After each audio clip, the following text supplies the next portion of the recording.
If you are in business long enough, there will come a point where you're no longer competing with better businesses because you are the better business.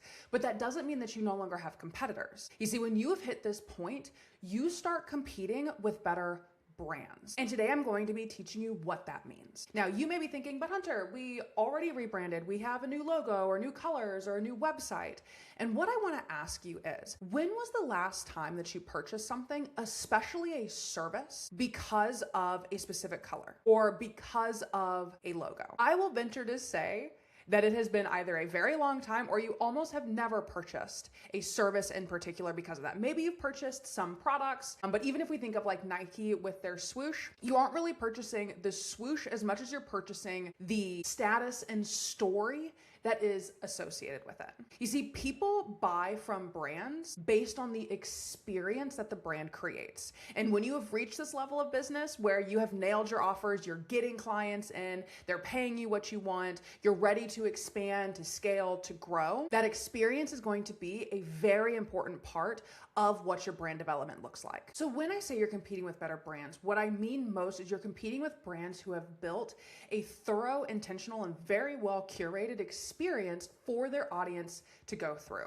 In fact, they have turned their brand into what I call a brand universe, which is this very expansive, all-encompassing ecosystem that the brand and business exists and grows within, and that invites participation with the audience. So what exactly makes a good brand experience? Obviously, we've got to think about the customer experience first, right? You need to be nailing that. And my guess is if you are at this point where you are having a lot of happy clients, people are purchasing, you're starting to get known, you've already done that. You've built a good customer experience. But the brand experience goes and expands beyond that. You see, when we think of a customer experience, we're oftentimes thinking of the buyer journey. We're thinking of, okay, what are all the touch points that they're going to go through? How can I get them to purchase from me? Make sure that I answer the questions that they have when they come up. But as long as, they're getting the product or service that they bought, and we're kind to them, they should be referring us. But the reality is that's baseline.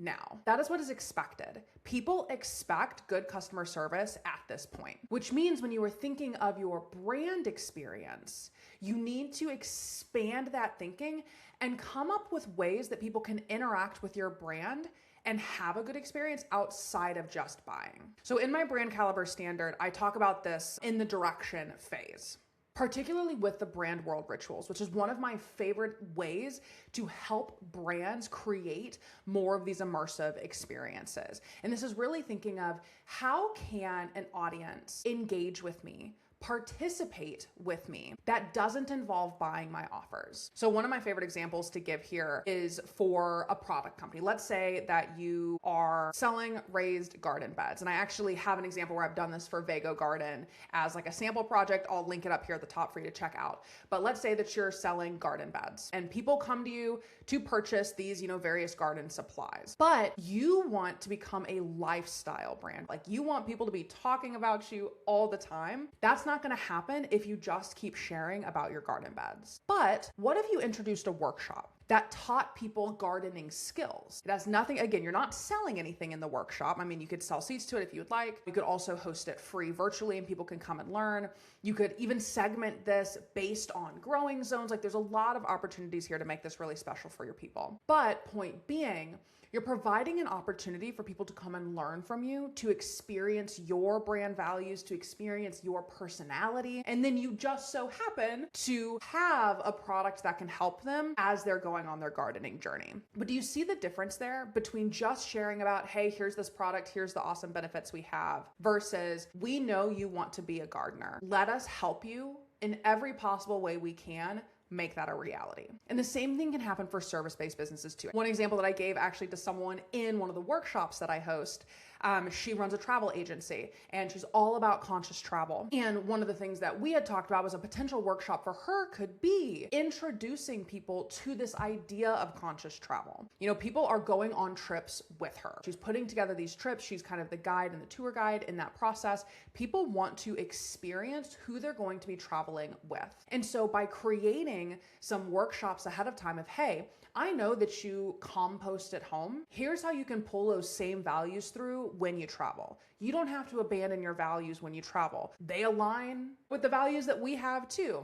But it's an opportunity for them to get a feel for who she is, what she has to offer, what she cares about, and for them to connect on that point. So then they're far more receptive to her inviting them on a trip or telling them even about a trip than they would have been if they hadn't met her in the first place. And that is part of crafting the brand experience. Again, this doesn't have anything to do with what you are selling per se. Obviously, you want to make sure it's in, the same realm of sorts, but these are not selling moments. These are not sales activities. They are experiential moments. They are ways for people to experience you, to experience your brand, and to feel a connection. Which brings me to the next point. When you can develop a strong brand experience, when you give people a taste of the brand, when they can get involved with it, you increase the likelihood of your ROI because you're increasing that connection. People connect with brands that they trust. And when they can experience you, and when you can follow the trust pillars, I talk about this in some of my other content, that is how you get the ROI. It's how you get the loyal customers. It's how you get people coming back to you again and again.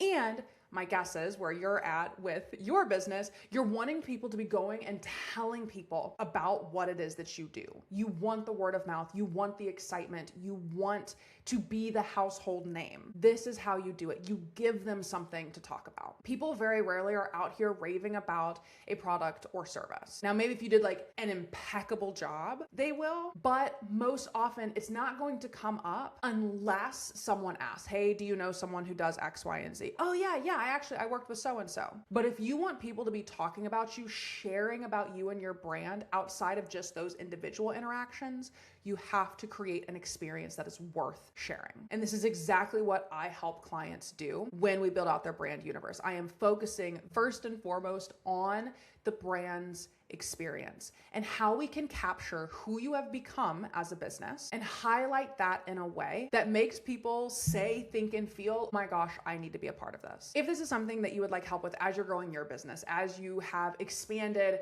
and now are finding yourself competing with those better brands, go ahead and book a consultation call. I'm going to put the link in the description. You can check that out. We can have a conversation. We can see if I would be the right partner for you. Once you have reached this level of business, when you have reached this level of success, you really aren't competing with better businesses anymore. It is the better brand. And the question becomes, is your brand going to catapult you forward or is it going to hold you back?